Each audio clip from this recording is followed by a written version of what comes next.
What's up everybody, I'm Kevin Fernandez and today I'm going to be giving you guys my tips, tricks, and secrets to get yourself a Division I athletic scholarship. Alright, let's get into the video.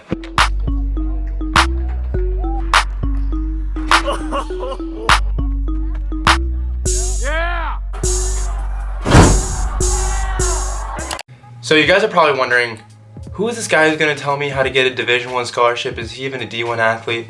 Is he even a D1 athlete? Of course, come on now, can't you tell? I'm a Division I athlete, I'm a decathlete at Cal Poly SLO.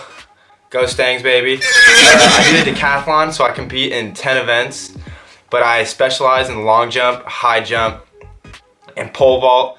But I dabble in about 7 other events. I also triple jump a little bit, so I kind of do it all. These are the tips and tricks that I used, and these tips got me a Division I scholarship, along with hard work and all of that stuff as well, of course. But these are the exact tips that I used that got me a Division I scholarship. So, I mean, if it worked for me, it's gonna work for you too. Why not?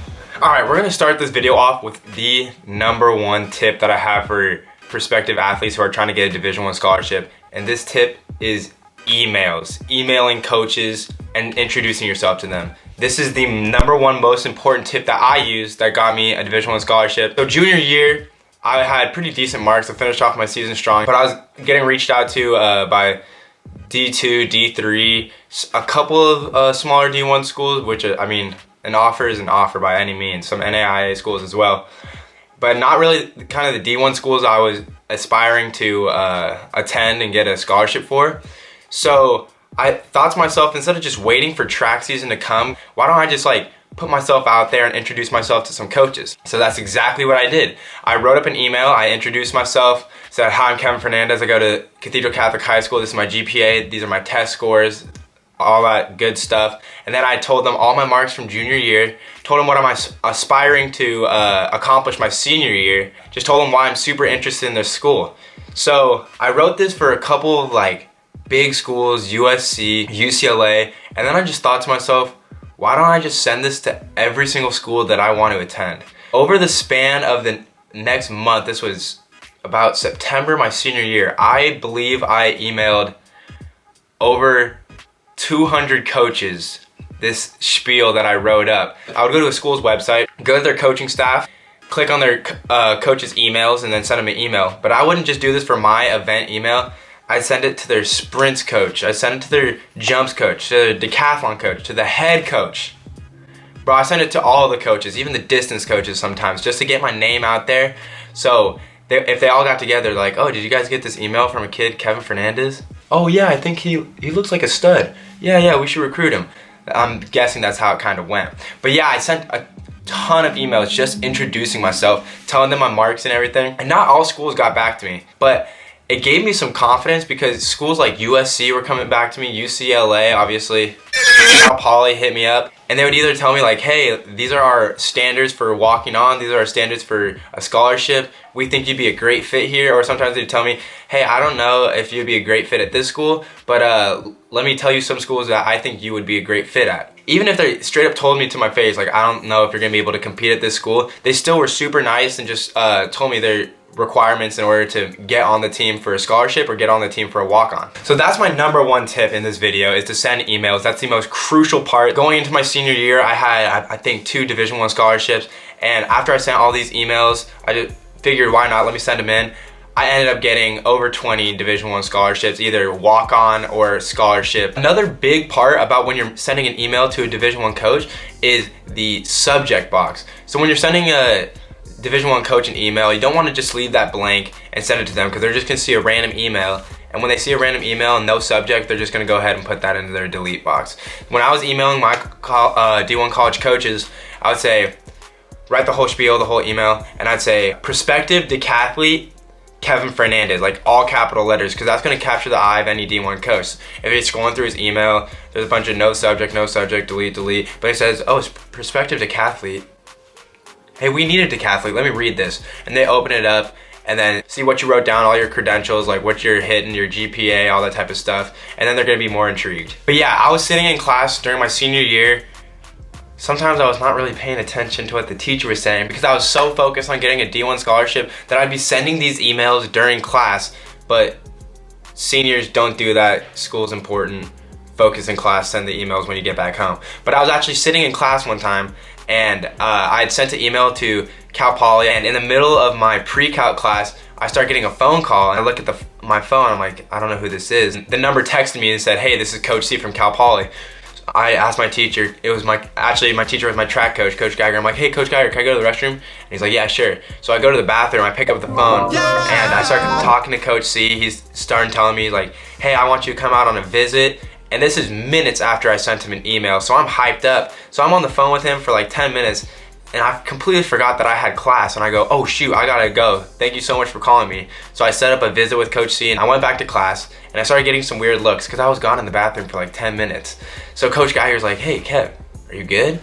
And I told him, I said, yeah, I'm great. I was actually just on the phone, I'm really sorry, but I'm about to go on a visit to Cal Poly SLO. He was my teacher, but he was also my coach. So the teacher side of him was like, okay, you're not supposed to be on your phone in the bathroom. But the coach side of him was like, all right, let's go. Cal Poly, I'm super happy for you. But yeah, sending emails is so important. Make sure you have your subject box filled out with your name and all that type of stuff. And then just write a nice condensed letter, don't make it too long, of just all your credentials on why you would be a great fit for the team that you're trying to be on. So I mean, if I did it, you guys can do it too. The thing is, a lot of people don't even know just to send a simple email is gonna help you get your name out there and get your image out there so that you get more exposure to these coaches. So that is my #1 most crucial tip to getting a Division I scholarship. By the way, parents, thank me in the end when I get your kid a Division I scholarship. You're welcome. My second tip into getting a Division I scholarship is searching up schools' walk-on standards and athletic scholarship standards. You can do this, you can search up any school you want. Like I would search up Cal Poly, track and field walk-on standards or recruiting standards. You can usually find it on their track and field homepage. And I would just look at these standards and kind of see if I was in the range of whether I'd be able to hit them or not. That was one of my second tips, is searching up the scholarship walk-on requirements, because this is a great motivator that will like let you know kind of which schools you will fit in at in terms of your athletic abilities. All right, another big tip that I have is to set goals for yourself. Going into my senior year, I printed out a piece of paper that literally just said work hard every day, wrote down my aspiring marks, and then printed out pictures of schools that I really wanted to go to. And it kind of seems dumb, but when you post that up on your wall and it's the first thing that you see in the morning, it actually motivates you. Like I'd be lying in bed, super sore from the workout the day before, not wanting to get up out of bed at all, and then I would see that little piece of paper that said like, oh, work hard, get this money, like come on, let's go. I'd see that and it would remind myself like, okay, you know what? I gotta get up. I have goals that I'm trying to hit right now. Let's make it happen. So I sat down with my coach, made specific goals for myself, and I told him, I said, a goal for myself is I want to sign to a D1 school before I graduate. And at the time, I was a pretty decent track and field athlete, but I wasn't anything crazy. And he said, okay, let's get to work. So we started working the day after. During the fall, we started hitting the weights. Shout out to Coach Galloway, by the way. We started hitting the weights, we started hitting the sprints. I told him that I really want to get this D1 scholarship. He was really pushing me to get this scholarship. But it is super important to set goals for yourself so you can constantly be motivated to go out there and be great every day. And an obvious tip, or not even really a tip, but an obvious part of recruiting is academics. I know it's crazy. College coaches actually care about academics and stuff, but yes, in high school, I was like always on top of my academics, and I was also starting to focus more on sports my junior and senior year. Academics are what's gonna make or break you. You could jump 25 feet in the long jump, and yeah, you're still gonna go to a great school even if you don't have a good GPA because you're a freaking 25-foot long jumper. But there's gonna be certain schools that are just not gonna recruit you if you don't have a great GPA. So work hard in the classroom just as hard as you're working on the weight room, out on the track, everything like that, because it's going to matter your senior year when you're trying to get a scholarly. Another tip that I have, this might be more specific to track, is to be versatile and to be open to any like possibilities that or positions that a school might want to push you in. Started my senior year, I was just a long jump, triple jump, pole vaulter. I didn't do any other events, and I just thought I was gonna do these 3 events in college. And then I found out about the decathlon. So instead of me just being a jumper, I was able to market myself to coaches as being someone who does 10 events. Someone who does 10 events is going to be more marketable than just someone who does 1 or 2 events, for instance. So instead of just long jump, triple jump, pole vault, I went ahead, added high jump, hurdles, and I started doing sprints my senior year. So when I was emailing D1 coaches, I was able to tell them prospective D1 athlete, and this probably opened the eyes of way more coaches than before when I was just a jumper. But basically, you just have to be open to any opportunity that D1 colleges are gonna present to you. Say they want you to play a different position that you don't usually play. You gotta have your mind open, because at the end of the day, they want someone who's versatile, that can fill a couple of roles, who's not just gonna do the job of one person, but can probably do the job of many people. And another tip that I have is to be enthusiastic, like to be excited when you're talking to college coaches. When I was emailing my college coaches, I'd write the whole email, and when I was emailing Cal Poly at the end, I said, "Go Mustangs, thank you so much for taking the time to read this." Always thank the coach for reading it. I mean, they're taking time out of their day to read it, and you'll seem like a polite kid.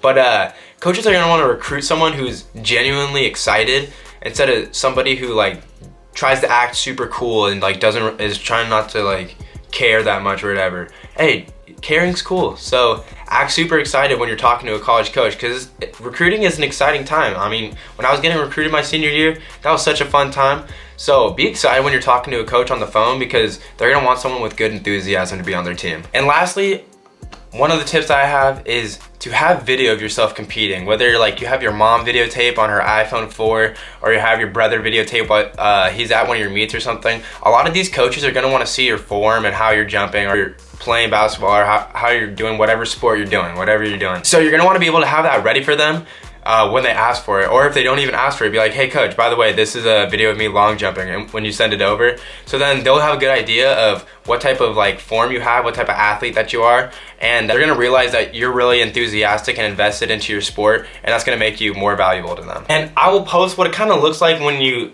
right here, it'll hopefully be like a split screen type of thing, but this is what like a scholarship requirement sheet will usually have. It'll have one side that will say scholarship marks, and another side that will say walk-on marks. So that'll give you a good idea of what you have to hit in order to get a scholarship or get a walk-on. My boy Rex is just chilling. I'll also post right here just how many emails I was actually sending these college coaches and what my emails were kind of looking like, because when I said I was sending about 50 emails, I was sending more than 50 emails. I was sending to every single coach on the roster. And guys, why not? Like, there's no harm really in sending the emails. I encourage people just to send as many emails as they can to the colleges that they really want to go to, because that's how you're going to gain exposure and go get D1 scholarships. I'm telling you, this is how you're going to get that money. And everybody wants the money, come on. So yes, these are my tips and tricks, secrets, all that good stuff on how to get a Division I scholarship. And I'm telling you, this works. I'm not going to guarantee anything. I don't want to get like into a lawsuit if like it didn't happen to work out for you. As long as you are a legit D1 athlete who's kind of under the radar, who's not getting the recognition that they deserve, but you can ball, like you can run, you can jump, you're good at whatever sport you're doing, these are my tips on how to get a D1 scholarship. This is how I did it. I was under the radar for the longest time, and still until my senior year, I started sending out these emails. I went from, I think, 1 D1 preferred walk-on to over 10 D1 scholarship preferred walk-on offers. In total, over 40 offers with like NAIA, D3, D2, all that type of stuff. So I'm telling you, guys, this is how to get a Division I scholarship. Take it from me, somebody who had no offers, who started getting more offers. I mean, I made it happen. Why can't you? And as always, thank you so much for watching, guys. Go make that money. Go get off your butt, bro. Go start working right now. Go get that D1 scholarship. So please go ahead, like, subscribe to my channel, comment down below. Let me know if you used any of these tips and if they actually worked for you. I'd love to know if this actually helped you guys out. I know it's gonna help you guys out. Parents, thank me later. I'm gonna be saving you guys a ton of money when your kid go ahead and gets a scholarship. And I can't remember if I did a proper outro for this video. I don't know if you can tell, but it's a new day. But thank you so much for watching again, and stay tuned for more videos. This is Kevin Videos.